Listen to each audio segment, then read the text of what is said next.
consideres que el mejor sitio para estar tranquilo, libre de problemas y de peleas y de discusiones es fuera de la casa. Al contrario, nuestros hogares, nuestras casas tienen que ser el lugar donde más a gusto y donde más cómodo se sienta usted. ¿Cuántos dicen amén? Yo me siento a gusto en la iglesia, yo no vengo aquí a pasarlo mal, pero yo me siento mucho más a gusto en mi casa, ¿qué quiere que le diga? ¿Verdad? Yo estoy aquí, estoy con ustedes, predico, comparto la palabra, pero donde más a gusto del mundo yo me siento es en mi casa, en mi territorio, en mi sitio, con mi familia, con mis hijas. Y es así como el Señor lo quiere para todos y cada uno de nosotros. Ahora, ¿cómo se logra esa paz en el hogar? ¿Cómo se logra? ¿Viniendo a la iglesia? Bueno, en algunos casos sí. En otros casos la iglesia, vamos a decir el evangelio, a veces ha traído división al hogar. Ha habido personas que antes, o ha habido familias que antes de convertirse, parece que eran familias muy unidas. Pero después uno de los miembros, o varios de los miembros, se convirtieron al Señor y aquella aparente unidad como que se disolvió.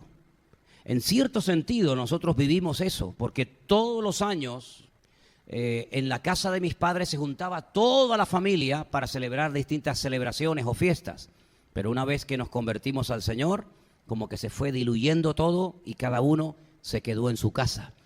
Así es que en cierto sentido, queridos hermanos, tenemos que partir de la base de que a veces puede ser que haya miembros de su familia que no les haya caído nada bien, ni que le hagan una fiesta y le den un aplauso al hecho de que usted ha entregado ahora su vida al Señor. Puede ser que tus propios padres, o tus propios hijos, o tu marido, o tu esposa, o algún miembro de tu familia te vuelva la espalda y te diga, estás loca, te has metido, sabe Dios de dónde, en una secta o en un grupo extraño, ¿verdad?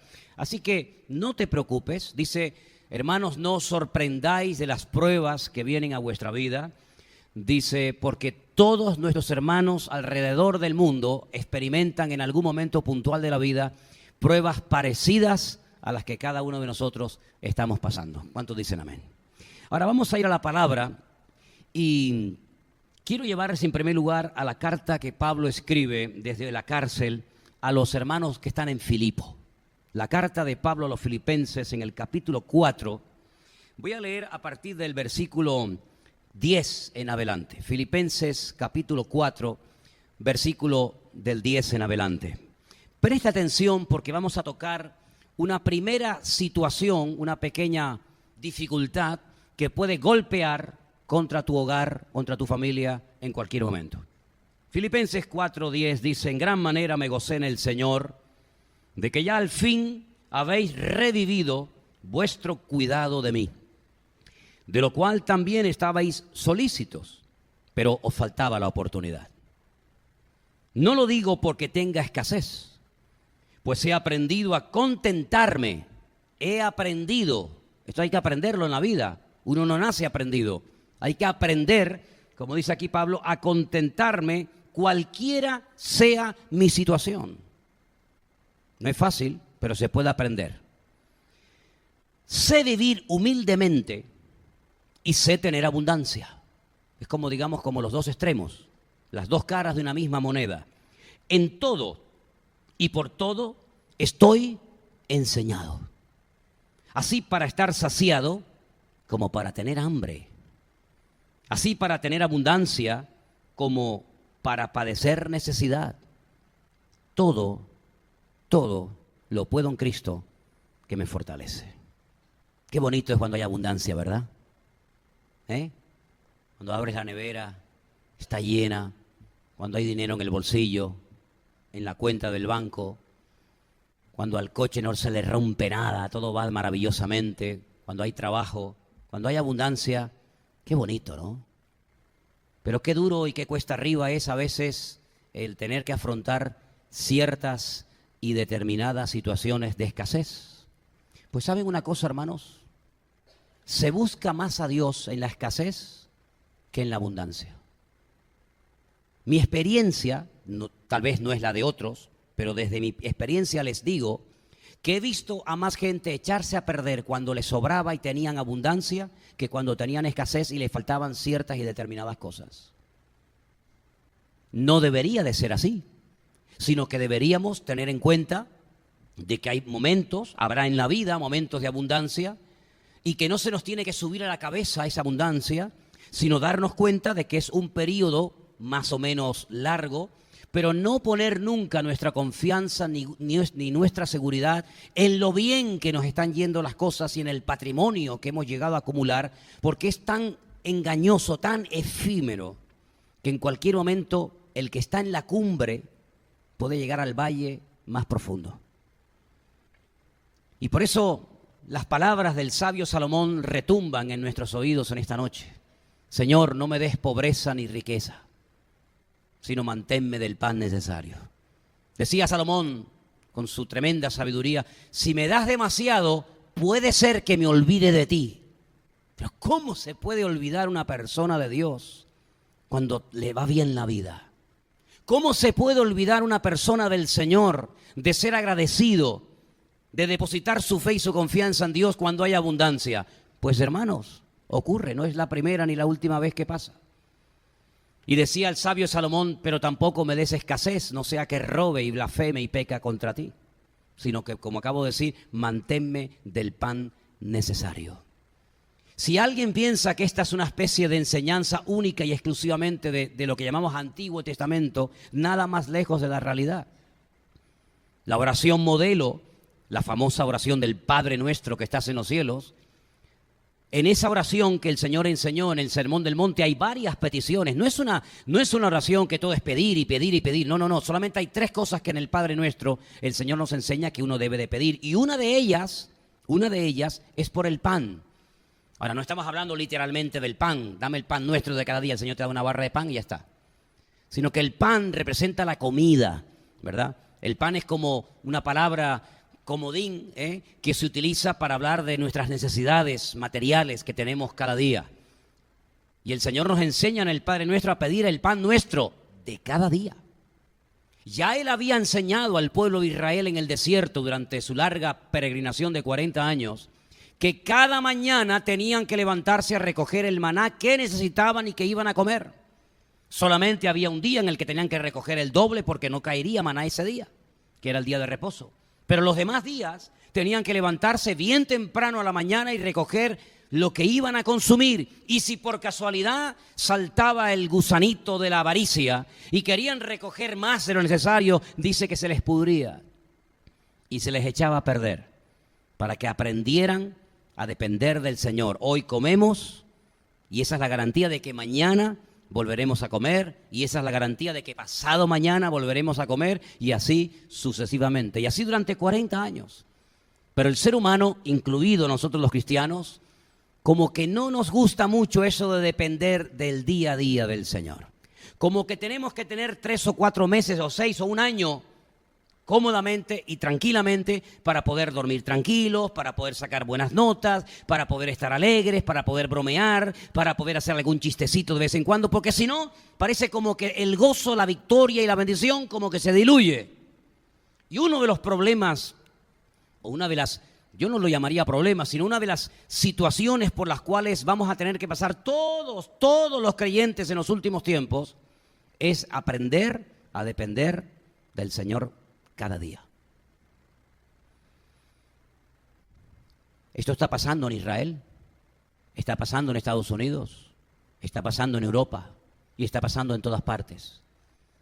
Algunos organizaron y planificaron su vida para que cuando llegara una cierta edad y un cierto momento tuvieran ahí como una especie de colchón, una especie de seguridad para pasar los últimos años de la vida tranquilos y sin problemas.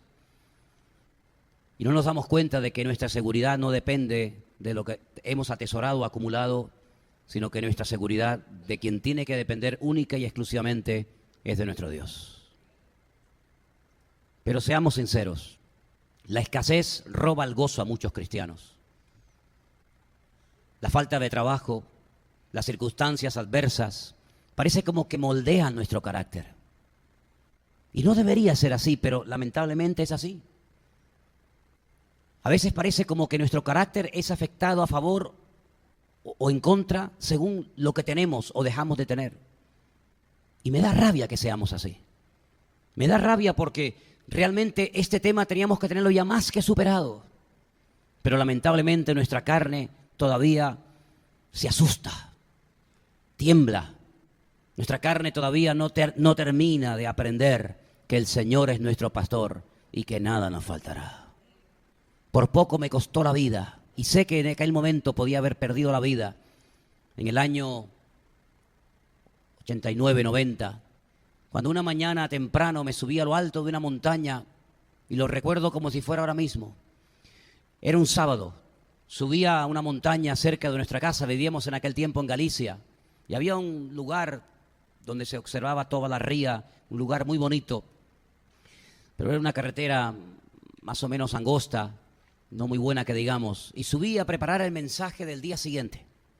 Iba a hablar acerca de depender de Dios, iba a hablar acerca de cómo tenemos que confiar en el Señor, pero en aquel momento yo estaba muy agobiado, en aquel momento yo estaba muy afanado, cuando la Biblia dice que no tenemos que estar ni agobiados ni afanados, pero lo estaba.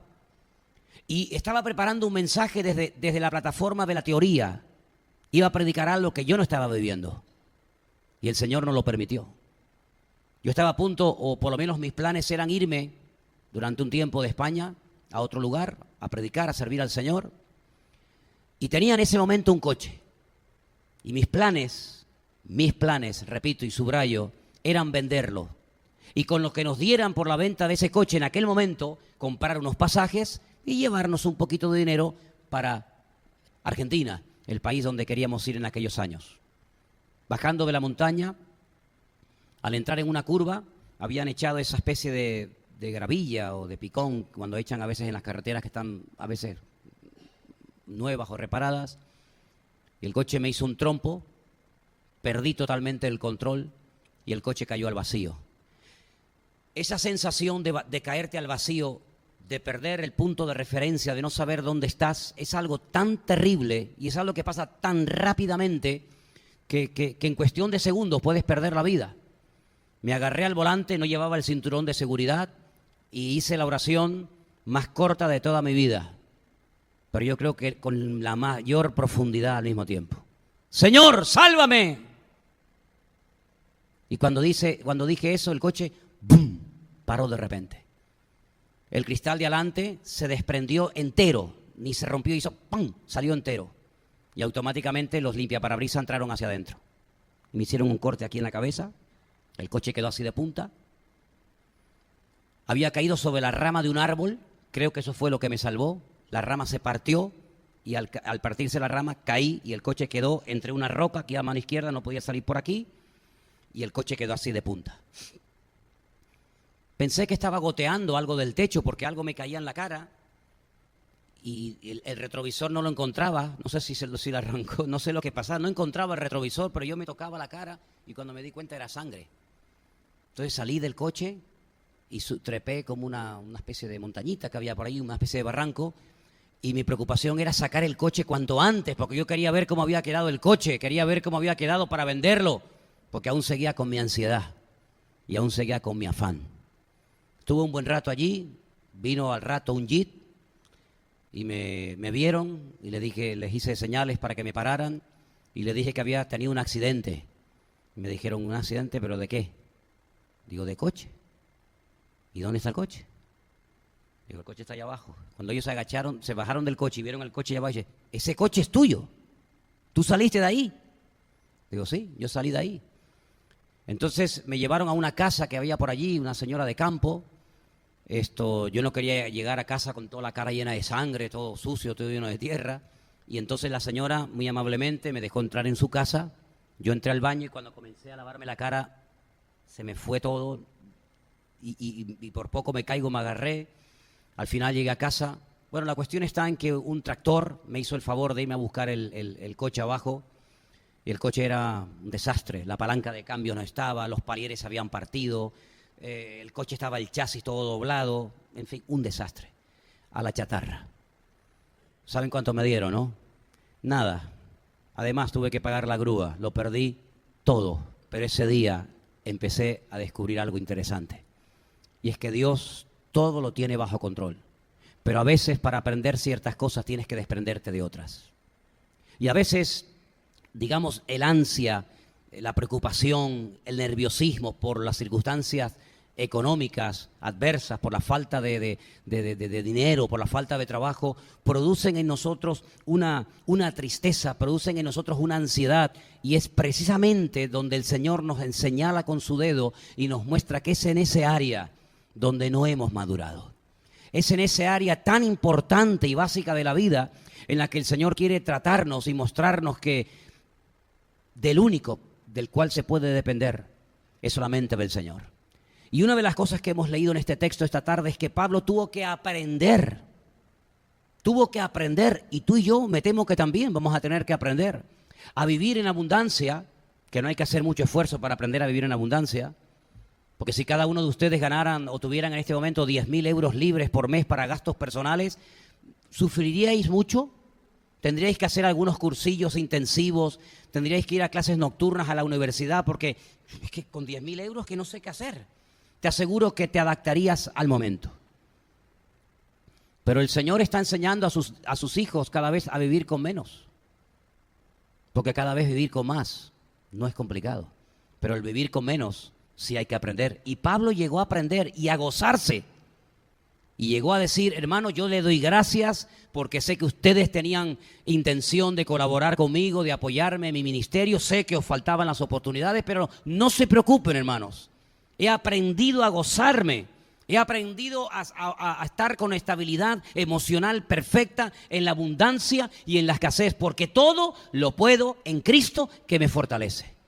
Y ese versículo que sabemos todos o casi todos de memoria, Filipenses 4:13, está en el contexto de las necesidades económicas, está en el contexto de una enseñanza directamente de Dios a nuestra vida, donde el Señor nos enseña a vivir en abundancia, a vivir en escasez, pero no solamente a aprender a vivir en un extremo y en otro, sino a contentarnos, a gozarnos y a vivir y a disfrutar de la vida, cualquiera sea nuestra situación. ¿Cuántos dicen amén?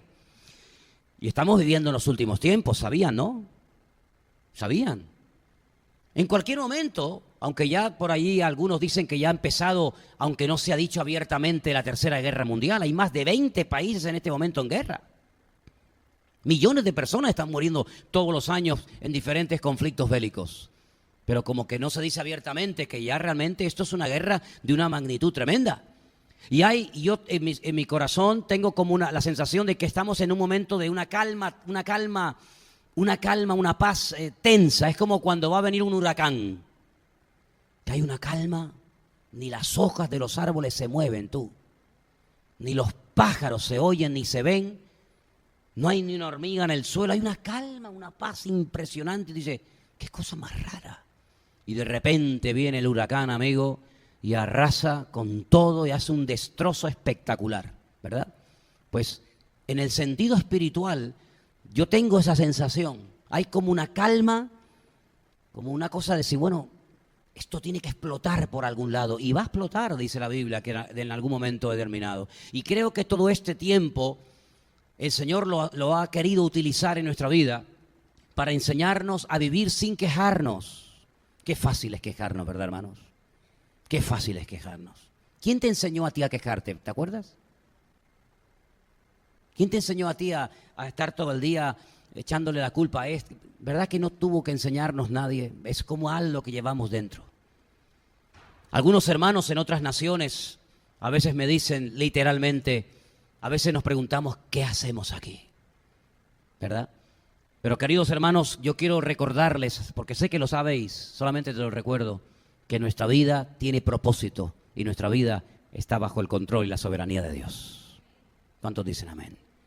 Y ni una hoja de un árbol se va a caer si Dios no lo permite. Y las circunstancias por las cuales estamos pasando todos y cada uno de nosotros son circunstancias que no le podemos echar la culpa al gobierno, no le podemos echar la culpa a un partido o a otro, al diablo, no, sino son circunstancias que Dios está permitiendo por las cuales tenemos que pasar cada uno de nosotros. Y que Dios nos ayude, que Dios nos enseñe y que nos dejemos enseñar que estamos viviendo en tiempos difíciles y tenemos que aprender a adaptarnos a las circunstancias y gozarnos y dar gloria a Dios en medio de la prueba. ¿Cuántos dicen amén? Hay algunos versículos en Colosenses que quiero leer en esta tarde. Colosenses capítulo 1, por favor.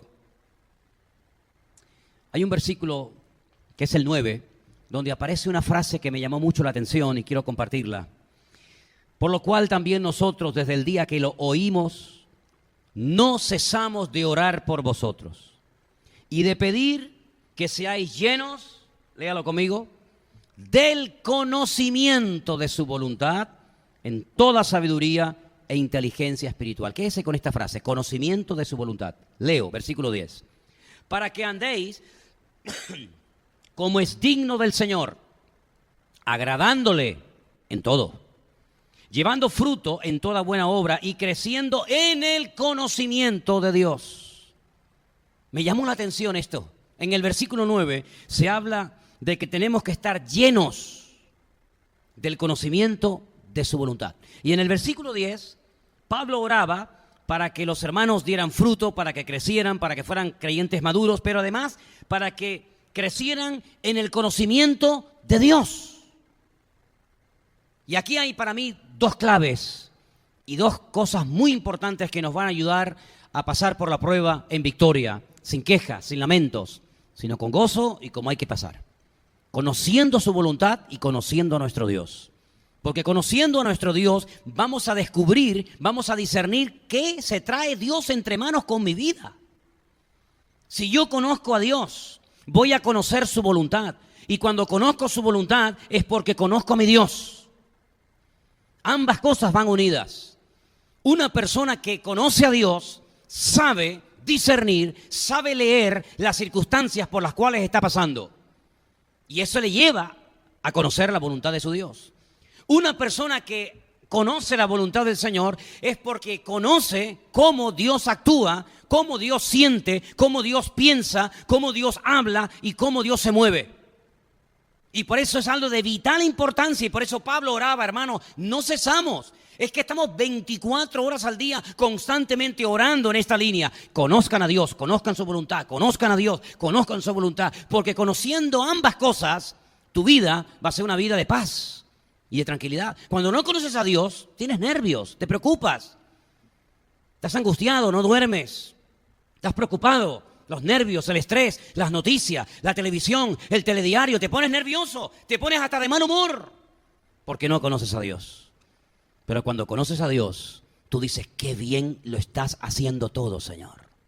Qué bien te está saliendo la película, Señor.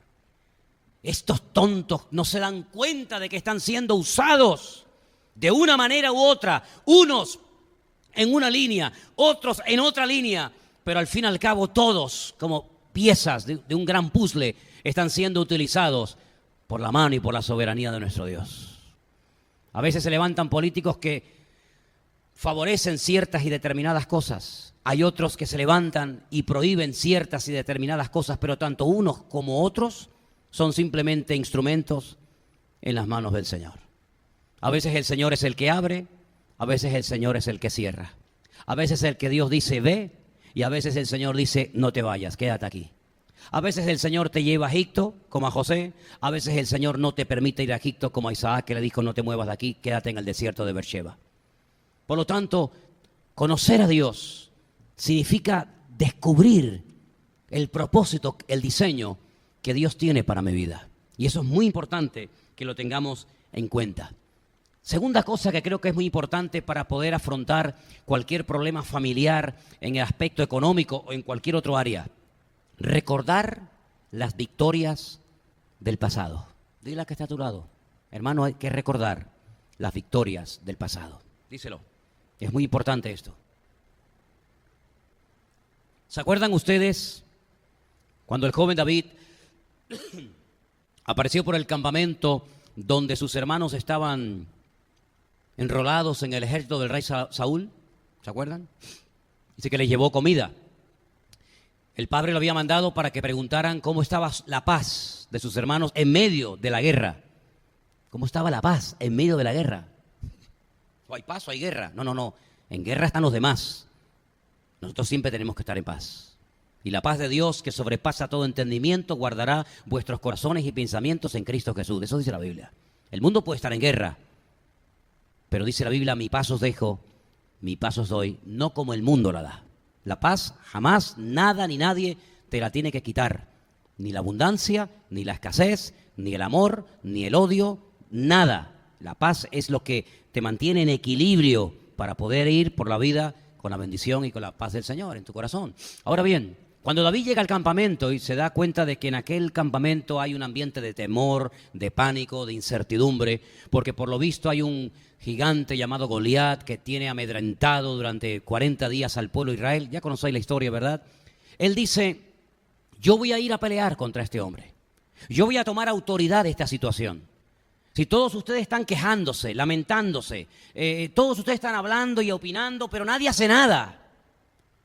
Y David entendió que su papel en la vida, y el tuyo, y el mío, es tomar autoridad, cambiar situaciones.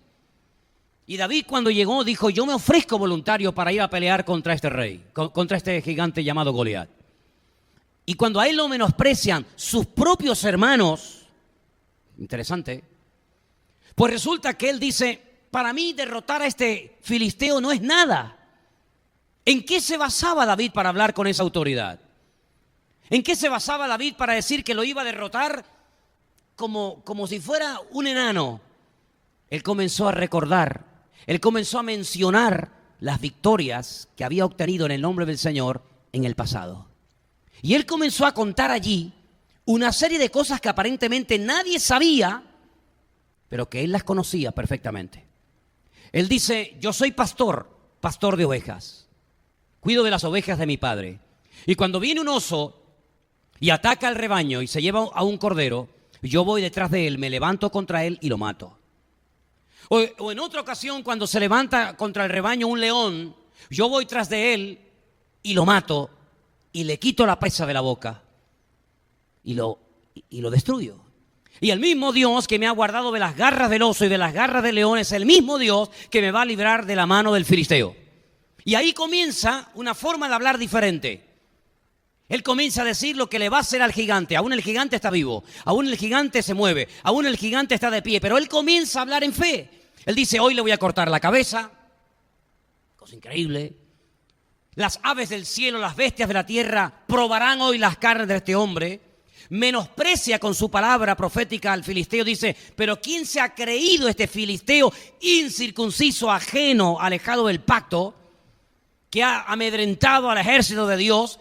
Declara algo tremendo, hoy sabrá todo Israel que nuestro Dios es el Dios vivo y verdadero, como hizo Elías en el Monte Carmelo con los profetas de Baal. En otras palabras, con la forma como hablaba, cambió la atmósfera espiritual. ¿Cómo cambia un ambiente espiritualmente hablando? Con la forma de hablar. Si le echas leña al fuego, el fuego arderá más. Si le quitas leña, el fuego se apagará. En el sentido espiritual, el diablo, las reglas del juego que Dios ha puesto, parece como que cuando mencionamos la palabra, surte un efecto en el campo del enemigo tremendo, devastador. Fíjate en la figura de nuestro Señor Jesucristo, cuando Él es tentado directamente por Satanás. Claro, si no viene Satanás en persona a tentar a Cristo, ¿qué demonio se atreve a acercarse a Él? Tuvo que venir Satanás personalmente. Ya el hecho de que viniera Satanás personalmente a tentar al Señor ya dice mucho. Ya habla mucho de la persona que va a tentar, nada más y nada menos que al Señor de señores y al Rey de reyes. El Señor no dialoga, el Señor no se lamenta, el Señor no se queja, el Señor no cuestiona, el Señor menciona la palabra. Y en las 3 ocasiones que tenemos registrado en los evangelios, cómo el Señor, desbarató al enemigo, el arma que utilizó fue siempre la misma. Escrito está, escrito está, escrito está. Oye, si al Señor le funcionó, ¿por qué a ti y a mí no nos va a funcionar? Si Él nos enseñó con su ejemplo y con su modelo que el diablo lo derrotó y que venció al Satanás en esas 3 tentaciones tremendas, muy atractivas, por cierto, que le presentó al Señor, ¿cómo no nos va a funcionar a nosotros cuando utilizamos la misma palabra, con la misma autoridad, ¿verdad?, que Él utilizó? Por supuesto que sí, hermanos. Pero ¿cuántas veces lo que hacemos es nos realimentamos? ¿De qué? De basura. Y una de las basuras que a veces entra en nuestra mente y causa un estrago tremendo, por ejemplo, son las noticias. Las noticias en España producen depresión. Yo creo sinceramente, hermanos, que las noticias en España están diseñadas de tal manera que el objetivo no es informar, el objetivo es desmoralizar a la población. De hecho, ¿cuánta gente está totalmente desanimada, totalmente hundida, sin esperanza, sin ilusión, sin fuerzas. Hasta muchos han quitado la vida. ¿Por qué? Porque han alimentado su alma, han alimentado su mente de veneno. No es un veneno que mata instantáneamente.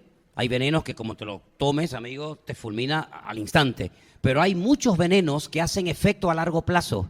Poco a poco va envenenando tu sistema nervioso, poco a poco va envenenando tu sangre, tu cuerpo, hasta que finalmente, amigo, caes fulminado. Y las noticias que oímos en televisión, detrás de esos medios informativos, detrás de esas cadenas de millones y millones de euros y de dólares, detrás de esas cámaras, detrás de esos satélites, hay alguien que dice que es el Dios de este siglo, el príncipe de las tinieblas, que es Satanás. Y él sabe perfectamente que en este país, en muchas casas, hay más televisiones por metro cuadrado que Biblias. Y sabe perfectamente que si no te entra por la 3, te entra por la 5, y si no por la sexta, y si no por la 4, y si no es en el salón, es en el baño, y si no es en el baño, es en la habitación, pero te tiene totalmente acorralado. ¿Y cuántas veces cuando uno termina de ver el diario dice, Dios mío, pero que este país se va al garete y nos estamos hundiendo? Pero es que no hace falta, hermanos, no hace falta bajo ningún concepto estar todo el santo día pendiente de lo que dicen o no dicen, porque nosotros vivimos en este planeta, pero no somos de este planeta. Les voy a decir algo que les puede llamar la atención. Somos extraterrestres. Algunos dicen, yo creo en los extraterrestres. Digo, y yo también. Ah, ¿tú crees como pastor en los extraterrestres? Sí. No me diga, ¿y por qué? Digo, porque yo soy uno. Yo soy un extraterrestre. No somos de este mundo. Vivimos temporalmente en este mundo, pero aquí estamos de paso. Pero a veces nuestra forma de hablar, nuestra forma de comportarnos, nuestra forma de vivir, es como si fuéramos a vivir aquí toda la eternidad. Y aquí estamos simplemente de paso.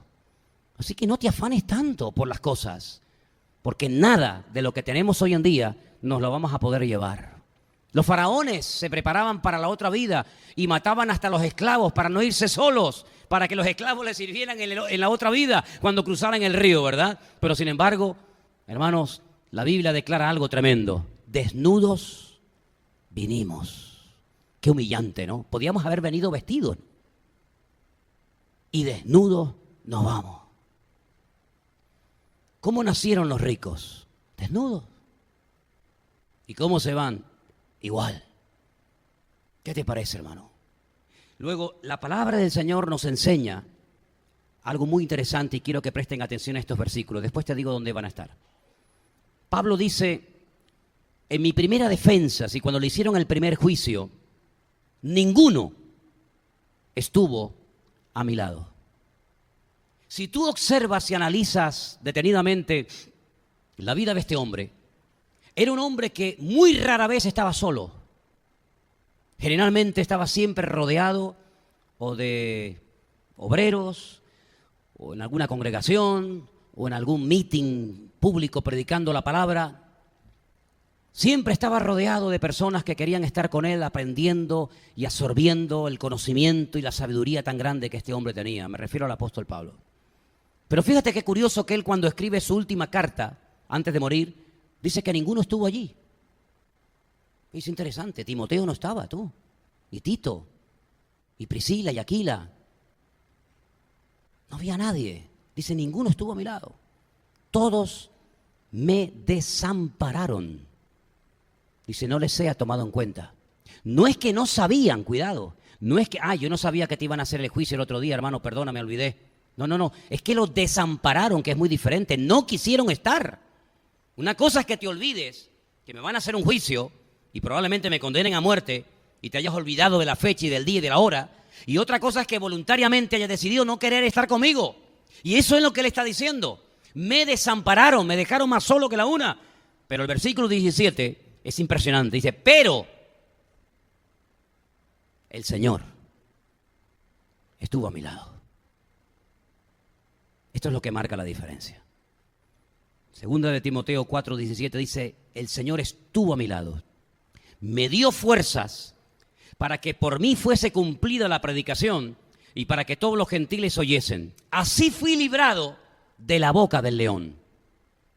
Bueno, está hablando en pasado. Así fui librado de la boca del león, pero es que en el versículo 18 añade y dice, y el Señor me librará de toda obra mala y me preservará para su reino celestial. A Él sea la gloria por los siglos de los siglos. Amén. Es decir, la seguridad de que el Señor tiene todo bajo control y me va a librar de lo que me viene encima es que en el pasado ya el Señor me libró. Por lo tanto, cuando yo les dije en esta tarde que repitierais, que os dijerais el uno al otro, recordar las victorias del pasado es fundamental, porque muchas veces cuando se presenta una situación nueva o una situación difícil o dura, como que nos olvidamos de que ya esas situaciones o parecidas ya han sido resueltas y aclaradas en el pasado. ¿O es que acaso Dios nunca ha contestado una oración tuya? ¿Ha contestado alguna vez alguna oración? Bueno, pues dice la Biblia, esta es la confianza que tenemos en Él. Que si pedimos alguna cosa conforme a su voluntad, Él nos oye. Y si sabemos que Él nos oye, sabemos que tenemos las peticiones que le hayamos hecho. Luego, ¿cuál debe ser la actitud cuando nuestra familia, nuestro matrimonio, nuestra vida está pasando circunstancias difíciles? Y estamos hablando fundamentalmente esta tarde acerca de aspectos tal vez económicos, que son los que parece como que más duramente golpean contra nuestra estabilidad emocional. Pues simplemente es confiar en Dios, no hay más. No hay más. Que no hay una magia, no hay una varita mágica, no hay un truco que digamos, mira, tienes que hacer. No. Confía en el Señor y Él hará. Y hay un libro hermoso que se llama el libro de Proverbios, que ustedes lo conocen y lo han leído seguramente. Y uno de ellos dice, teniendo sustento y abrigo, estemos contentos con esto. ¿Sí o no? Y lean el libro de Proverbios para que ustedes se den cuenta de cómo el Señor nos enseña a disfrutar de la vida, aunque tengas un trozo de pan duro y nada más que echarte a la boca, porque ese pan con la bendición de Dios te va a saber a gloria. Uno de los profetas más grandes que jamás ha vivido en este planeta Tierra se llamó el profeta Elías, ¿sí o no? Ay, si viviera el profeta Elías hoy en día, todos estos fantasmas y todos estos sinvergüenzas que a veces están en los púlpitos enseñando barbaridades y engañando a las congregaciones y haciendo locuras que no le llegan ni a la suela del zapato a este tremendo varón de Dios. Imagínate que fueran como el profeta Elías, que ora y cae fuego del cielo, que resucita muerto. Madre mía, sería terrible, ¿no? Pues sabes que el profeta Elías tuvo que estar 6 meses escondido en una cueva que yo he visitado un montón de veces en el desierto, en Israel, esperando la misericordia del Señor por la mañana y por la tarde. Y dice que los cuervos venían y uno les traían un trocito de pan y otros un trocito de carne. Y se acabó. Y agua del arroyo para beber hasta que se terminó secando.